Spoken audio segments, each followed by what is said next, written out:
2024 జరిగిన ఎన్నికల్లో జగన్మోహన్ రెడ్డి గారు ఆయన పార్టీ ఓడిపోవడానికి కొన్ని కారణాల్లో ఒక కారణం కాపులు అని నేనైతే చెప్తాను.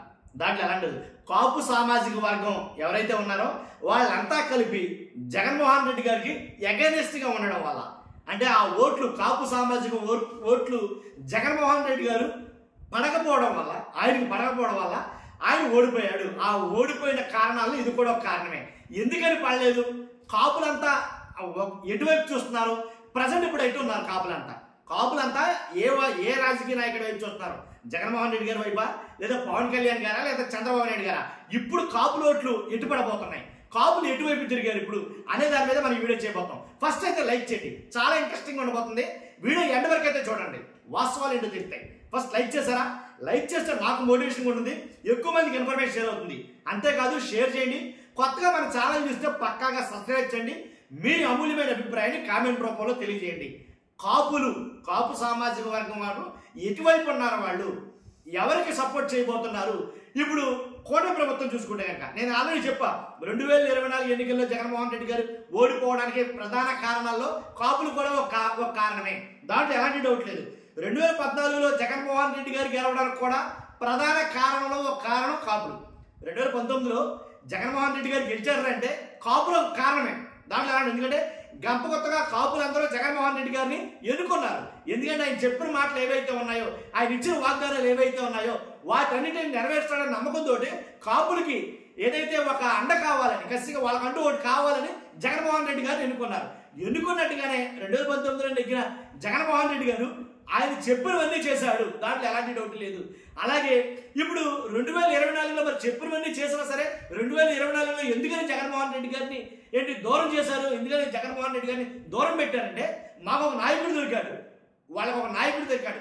ఆ నాయకుడు ఖచ్చితంగా మమ్మల్ని ఏదైతే కాపులకి రాజ్యాధికారం అనే ఒక నినాదం ఉందో, కాపులందరూ కలిపి కాపుల రాజ్యాధికారం అనే నినాదం ఉందో, ఆ నినాదాన్ని అతను ఖచ్చితంగా నెరవేరుస్తాడనే ఉద్దేశంతో పవన్ కళ్యాణ్ వెంట వెళ్ళారు. పవన్ కళ్యాణ్ కూడా ఉన్నారు. అందువల్లే వైసీపీ ఓటమికి అలా జరిగిందని అంటారు ఖచ్చితంగా. కాబట్టి అందులో కాపులు గెలిచిన తర్వాత జగన్మోహన్ రెడ్డి గారు నా ఎస్సీలు, నా బీసీలు, నా ఎస్టీలు అన్నాడు కానీ మిగిలిన కులాలను పెద్దగా పట్టించుకోలేదని ఒక అపవాదం ఒకటి ఉంది. ఎందుకంటే వాస్తవానికి కాపులకి చాలా చేశారు జగన్మోహన్ రెడ్డి గారు. కాపు నేస్తామని, కాపు కార్పొరేషన్ అని అంతకు ముందు ప్రభుత్వాలలో స్వాతంత్రం వచ్చిన నాటి నుంచి ఇప్పటి వరకు కాపులకి ఎవరూ చేయని విధంగా జగన్మోహన్ రెడ్డి గారు చేశారు. దాంట్లో ఎలాంటి డౌట్ లేదు. ఎందుకంటే వైఎస్ జగన్ గారి పథకం చూస్తే కాపు నేస్తం పథకం కింద కొన్ని వేల కోట్లు అయితే కనుక ఇచ్చాడు. కాపు కార్పొరేషన్ కింద కొన్ని వేల కోట్లు అయితే పెట్టాడు. కానీ కాపులు వాళ్ళకి ఇవ్వాల్సిన పదవులు, నామినేటెడ్ పదవులు కానీ, ఎమ్మెల్యేలు కానీ, మంత్రుల శాఖలు కానీ ఇలా చాలా ఇది ఇచ్చాడు. దాంట్లో ఎలాంటి డౌట్ లేదు. ఉదాహరణ చూస్తే కనుక అంబటి రాంబాబు గారు కానీ, పేరు నాని గారు కానీ, కొరసాల కన్నబాబు గారు కానీ, అలాగే ఇలా చాలా అనమాట, ముద్రగడ గారు కానీ, గుడివాడ, వీళ్ళందరూ కూడా కాపుల్ని ఒక ప్రాధాన్యత ఇచ్చాడు వైఎస్ జగన్మోహన్ రెడ్డి గారు అని అనడంలో ఎలాంటి డౌట్ లేదు. వీళ్ళందరూ మంచి అధికారులు ఉన్నారు అప్పుడు వైసీపీ హయాంలో. అంతేకాదు వైసీపీలో ఉన్నవాళ్ళు వాళ్ళైతే వైసీపీ నుంచి వెళ్ళిపోయిన వాళ్ళు కూడా ఉన్నారు కాపుల్లో. ఎవరంటే అవంతి శ్రీనివాస్ కావచ్చు, ఆళ్ళ నాని కావచ్చు, వీళ్ళు బయటకు వెళ్ళిపోయారు వాళ్ళు. కానీ వాళ్ళు ఉన్నారు, వీళ్ళు బయటకు వెళ్ళిపోయారు. అన్నీ ఎలా ఉంచితే కనుక కాపులకు రాజ్యాధికారం ఎప్పటికైనా వస్తుంది అనే నమ్మకంతో ఉన్నారండి కాపులు. నిజంగా కాపులు అంటే కాపు కాసేవారు అని అంటారు. కాబట్టి అంత నమ్మకమైన వాళ్ళు రెండో వాళ్ళు ఉంటారు. అలాంటి కాపులు పవన్ కళ్యాణ్ గారు నమ్మారు. నమ్మితే పవన్ కళ్యాణ్ గారు చేసిందేంటి? ఇదే పెద్ద ప్రశ్న. పవన్ కళ్యాణ్ గారు ఏం చేశారు? వాస్తవంగా జగన్మోహన్ రెడ్డి గారు అయితే కాపు కార్పొరేషన్ ఏర్పాటు చేశాడైనా, తర్వాత కాపు నేస్తామని చెప్పేసి 45 నుంచి 60 ఏళ్ళలోపు ఉన్న కాపు, బలిజ, తెలగ, ఒంటరి కులాలకు చెందిన మహిళలకు ఏటా 15,000 రూపాయలు చొప్పున 5 ఏళ్ల పాటు 75,000 చొప్పున ఒక్కొక్క మనిషికి ఆర్థిక సహాయం అందించాడు. ఇంతకు ముందు ఎప్పుడు ఏ ప్రభుత్వాలు చేయలే కాబట్టే చెప్తున్నాం మనం. కానీ కాపులకి కార్పొరేషన్ అంటూ ఏర్పాటు చేశాడు. అంతకు ముందు 5 సంవత్సరాలు కలిపి కాపులకు ఖర్చు పెడితే 400 కోట్లు 500 కోట్లు ఖర్చు పెట్టాయి. అంతకు ముందున్న ప్రభుత్వాలన్నీ వేల కోట్లు ఖర్చు పెట్టింది మొత్తం జగన్మోహన్ రెడ్డి గారే. దాంట్లో ఎలాంటి డౌట్ లేదు. రికార్డెడ్గా ఉన్నాయన్నీ. ఏదో నోటి మాట కథో కల్పితమో కాదు, కాపుల కోసం చేశాడు ఆయన. కాబట్టి అందుగురించి వాళ్ళు అడుగుతున్నారు అన్నమాట. కాబట్టి కాపులు ఎందుకని పవన్ కళ్యాణ్ గారి మీద కోపం ఉన్నారన్నమాట పక్కన పెడితే కనుక, ముందు పవన్ కళ్యాణ్ గారిని ఎందుకు నమ్మారంటే, పవన్ కళ్యాణ్ గారు ఖచ్చితంగా మమ్మల్ని ఉద్ధరిస్తాడు, మాకు ఏదో చేస్తాడని నమ్మారు వాస్తవంగా అయితే కనుక. ఎందుకంటే మా ముఖ్యమంత్రి పవన్ కళ్యాణ్ అనుకున్నారు. మా ముఖ్యమంత్రి పవన్ కళ్యాణ్ అనుకున్నారు. ఆయన ఏం చేశాడు, వీళ్ళ నమ్మకాన్ని ఒమ్ము చేశాడని చెప్పాలి వాస్తవంగా అయితే. కానీ ముఖ్యమంత్రి నేను కాదు, ముఖ్యమంత్రి చంద్రబాబు నాయుడు గారే, మనం ఇలాగే ఉందాం. ఎందుకు అలాగే ఉన్నామంటే కనుక రీసెంట్గా ఆయన P4 పథకం ఏదైతే అమరావతిలో ప్రారంభించారో దాని సందర్భంగా కొన్ని వ్యాఖ్యలు అయితే చేశారు పవన్ కళ్యాణ్ గారు. ఏం మాట్లాడారు ఆ వ్యాఖ్యలు అంటే కనుక, సత్తా ఉండాలి మనకి, చాలా చక్కని మాటలు మాట్లాడారు. మన వద్ద సత్తా లేనప్పుడు సత్తా, ప్రతిభ, బలం, సమర్థత, తెలివితేటలు ఇవన్నీ ఉన్న వాళ్ళకి, ఇవన్నీ ఉండే నాయకుడికి మద్దతు ఇవ్వడంలో తప్పే లేదు. అందుకే నేను మద్దతు ఇస్తున్నాను చంద్రబాబు నాయుడు గారికి. అర్థమైందా? అసలు కాపులు మిమ్మల్ని ఎందుకు ఎన్నుకున్నారు? మీకు సత్తా ఉందని, అలాగే మీకు బలం ఉందని, మీకు ప్రతిభ ఉందని, మీకు సమర్థత ఉందని, మీకు తెలివితేటలు ఉన్నాయని, ఒక సమర్థవంతమైన నాయకుడు మీరని మిమ్మల్ని ఎన్నుకున్నారు పవన్ కళ్యాణ్ గారిని. కానీ మీరేమన్నారు, అబ్బాయి అవేవి నాకు లేవు, చంద్రబాబు నాయుడు గారికి ఉన్నాయి, కాబట్టి ఆయన సమర్థమైన నాయకుడు, కాబట్టి ఆయన కూడా మనం ఉందాం, ఇంకో 15 ఏళ్ళు అయినా సరే. అర్థమైపోయింది కాపులకి. ఇంకో 15 ఏళ్ళ వరకు మనం ఈ బాధిత బతులు బతకాలా? ఇంకో 15 ఏళ్ళ వరకు కాపులకి రాజ్యాధికారం ఉండదా? వాళ్ళ కళ, చిరకాల కళ ఏంటది? ఖచ్చితంగా ఒక కాపు అయినా సరే, కాపు వ్యక్తి 100% సీఎం చేయాలి, కాపు సామాజిక వర్గం నుంచి ఒక్క సీఎం అయినా ఉండాలి అనేది వాళ్ళ ఆశ. కాబట్టి అలాగనే మిమ్మల్ని నిల్చోబెట్టారు, అందుకని మీకు పట్టం కట్టారు. మిమ్మల్ని గెలిపించడం కూడా కారణం అదే. కానీ మనమేం చేస్తాం, అబ్బాయి మేము ఆ ముఖ్యమంత్రికి మనకేం అవసరంలా, ఎందుకంటే మనకు అంత సమర్థత లేదు, కాబట్టి సమర్థత ఉన్న నాయకుడికి మనం ఉండాలి అనేది పవన్ కళ్యాణ్ గారు నిర్మోహమాటంగా, నిరభ్యంతరంగా ఏంటి ప్రజావేదికలైన మీద ప్రజలందరూ ఎదుట ఇదే మాట మాట్లాడతారు ఆయన. నేను మాట్లాడటం కాదు.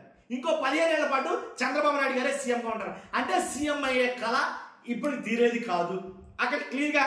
కాబట్టి ఇంకోటి ఏంటంటే ఆ వ్యాఖ్యలు చాలా వైరల్ అవుతున్నాయి. అందు గురించి అయ్యా ఎప్పటికే మేము పడ్డ అవమానాలు చాలు, స్వాతంత్రం వచ్చిన కాడి నుంచి కాపులు పడుతున్న బాధలు చాలు, స్వాతంత్రం వచ్చిన కాడి నుంచి కాపులు పడుతున్న కష్టాలు చాలు, ఎక్కడైనా మా కష్టాలు, మా బాధలు, మా బానిస బతుకులు తీరుస్తామని అనుకుంటే కనుక మన వల్ల కాదు కాబట్టి ఆయనకి మనం చేద్దామంటే ఎంతవరకు కరెక్ట్? ఇప్పుడు జనసేన కూటమి పార్టీలో ఉంది. వాస్తవానికి కూటమి పార్టీలో ఉన్న జనసేనకి కష్టాలు అన్నీ కాదు, అసలు వాళ్ళ కష్టాలని వాళ్ళ దగ్గర ఉన్నాయి. జన సైనికులు కానీ, జనసేన నాయకులు కానీ, ఎమ్మెల్యేలు కానీ, మంత్రులు కానీ ఏదో రకంగా ఎక్కడ దిక్కున అవమానం పొందుతానే ఉన్నారు. బొలిశెట్టి శ్రీనివాస్ గారు మాట్లాడారు. ఆయన ఏమని, మాకు చాలా అవమానాలు జరుగుతున్నాయి, అన్ని అవమానాలు కాదు, కాబట్టి అందు గురించి దాని గురించి ఏమైనా మాట్లాడుతుంటే మా నాయకుడేమో నోరు మేలపోద్దు అంటాడు, ఒప్పుకోవద్దు అంటాడు అని ఆయన మాట్లాడిన తర్వాత వెంటనే పవన్ కళ్యాణ్ గారు కౌంటర్ వేసి ఇంకోటి ఏంటి, ఖచ్చితంగా ఒకవేళ మీ మనోభావాలు దెబ్బతింటే మీకు బాధ కలిగితే మీరు బయటకు వెళ్ళిపోవచ్చు, ఎవరు అలా ఉండాలో వాళ్ళు మాత్రం ఉండొచ్చు, మిగిలిన వాళ్ళు పోవచ్చు అని పవన్ కళ్యాణ్ గారు యథేచ్ఛగా తెగ్గొట్టేసి మరీ చెప్పాడు ఆయన. కాబట్టి మీకు ఈ అవమానాలు తప్పో బాబు, మీకు ఈ కష్టాలు తప్పో, మీకు ఈ బానిస బతుకులు తప్పో, ఎంతకాలమైనా సరే ఇంకో 15 ఏళ్ళు అయినా సరే మీరు 3 జెండాలు పోయాల్సిందే, మనం జెండా కూలీలే అని అనటం వల్ల వాళ్ళకి కోపం అయితే వచ్చింది. కాపులకి కొద్ది గొప్ప కాపులు వాస్తవంగా అయితే కనుక ఇప్పుడు ఎవరి వైపు చూస్తున్నారంటే కనుక జగన్మోహన్ రెడ్డి వైపు చూస్తున్నారు. దాంట్లో ఎలాంటి డౌట్ లేదు, జగన్ గారి వైపు చూస్తున్నారు. ఎందుకంటే కనుక కాపులకి అంతో ఇంతో చేశారంటే స్వాతంత్రం వచ్చిన కానీ ఇప్పటి వరకు కొద్ది గొప్ప న్యాయం జరిగిందంటే అది వైఎస్ జగన్మోహన్ రెడ్డి గారి హయాంలో మాత్రమే అని వాళ్ళు గంటాపరంగా నమ్ముతున్నారు. లెక్కలు చూసుకుంటే ఏదో కట్టుకథలో కాకం కథ కాదని లెక్కలు చూసుకుంటే కనుక కాపుల అకౌంట్లో డబ్బులు పడ్డారా అని అంటే కనుక, కాపు సామాజిక వర్గం వాళ్ళ డబ్బులు పడ్డారంటే కనుక, ఆడపడుచులు అకౌంట్లో డబ్బులు పడ్డాయంటే జగన్మోహన్ రెడ్డి హయాంలోనే. దాంట్లో అంటారు. కాబట్టి జరిగింది ఏదో చేస్తారనుకున్న మన నాయకుడు అంత కాదు ఇంత అన్నాడు, ఇంత కాదు అంత అన్నాడు, కనుక తీరా చూస్తే కనుక నేను కాదు ఆయనే అంటున్నాడు. కాబట్టి ఇక మనం ఆయన నమ్ముకుంటే వల్ల కాదనుకున్నారు ఏమో, కానీ కొద్ది గొప్ప కొన్ని కామెంట్లు, కొన్ని ట్వీట్లు అయితే వస్తాయి. ఎమ్మెల్యేల్లోనే చాలా బాధపడుతున్నాం, టీడీపీ వాళ్ళు మా మీద ఎక్కి తొక్కేస్తారని చెప్తున్నారు. చాలా చోట్ల, చాలా సభల్లో జనసేన టీడీపీ పంటల్లో నామినేటెడ్ పదవుల్లో కూడా మోసాలు జరుగుతున్నాయి అంటారు, కార్పొరేషన్ పదవుల్లో మోసాలు జరుగుతున్నాయి అంటారు. కానీ 1 కాదు 2 కాదు, అసలు వాస్తవంగా జనసేనలో చేరాలనుకున్న ఎమ్మెల్యేలు కానీ, చేరాలనుకున్న నాయకులు కానీ, చేరినటువంటి వాళ్ళ మీద కూడా బీభత్సంగా సరే ఒక టీడీపీకి సంబంధించిన సోషల్ మీడియా కావచ్చు, టీడీపీకి సంబంధించిన మెయిన్ స్ట్రీమ్ ఛానల్లో కూడా ఏంటి కొట్టుకున్నాయి కొన్ని ఛానళ్ళు అయితే కనుక 5 రూపాయలు.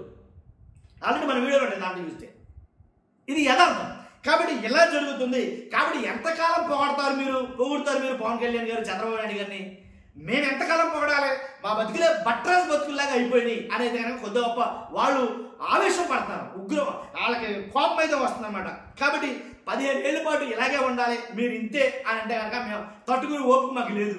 కాబట్టి కాపుల చూపు ఖచ్చితంగా జగన్ గారి వైపు అయితే కనుక చూస్తున్నారు అని అంటంలో ఏమాత్రం సందేహం లేదు.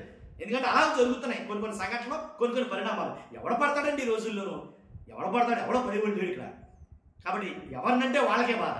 కాబట్టి ఆ బాధలు, ఆ కష్టాలు, కాబట్టి అట్లీస్ట్ పింఛన్ల విషయంలో, పంపిణీ విషయంలో, అలాగే ప్రతి పంపిణీ విషయంలో జనసేనకి అన్యాయం జరుగుతుందని వాళ్ళు గుగ్గలు ఎత్తుతున్నారు. మన వాళ్ళు కాదు, ఒకటా రెండా చెప్పడానికి మీకు ఇన్సిడెంట్లు, కొన్ని 100 ఇన్సిడెంట్లు ఉన్నాయి. అలా జనసేన నాయకులు కొట్టారని, జనసేన నాయకులకి ప్రాధాన్యత ఇవ్వట్లేదని, జనసేన నాయకులు పిలవట్లేదని, జనసేన నాయకులు స్టేజ్ మీదకి పిలవట్లేదని, జనసేన నాయకులకు ఆహ్వానాలు అందట్లేదని, జనసేన నాయకులు మీటింగుల్లో రావట్లేదని, కాలు వెనక్కి తిప్పుకుని వచ్చి వీడియోలు మాట్లాడిన మీటింగ్లు 1, 2 కాదు, 1.5 లక్షలు ఉన్నాయి.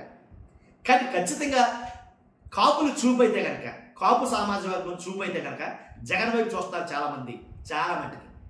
మారవచ్చు, చూద్దాం ఏం జరుగుతుంది అనేది. చూస్తున్నా మీరు అందరూ కూడా మీ అభిప్రాయాలను ఖచ్చితంగా కామెంట్ రూపంలో తెలియజేయండి. నా అభిప్రాయం ఏంటో నేను చెప్పాను. ఫస్ట్ అయితే లైక్ చేయండి, లైక్ చేస్తే ఎక్కువ మందికి ఇన్ఫర్మేషన్ జరుగుతుంది. కొత్తగా మన ఛానల్ చూస్తే పక్కాగా సబ్స్క్రైబ్ చేయండి. Thank you very much.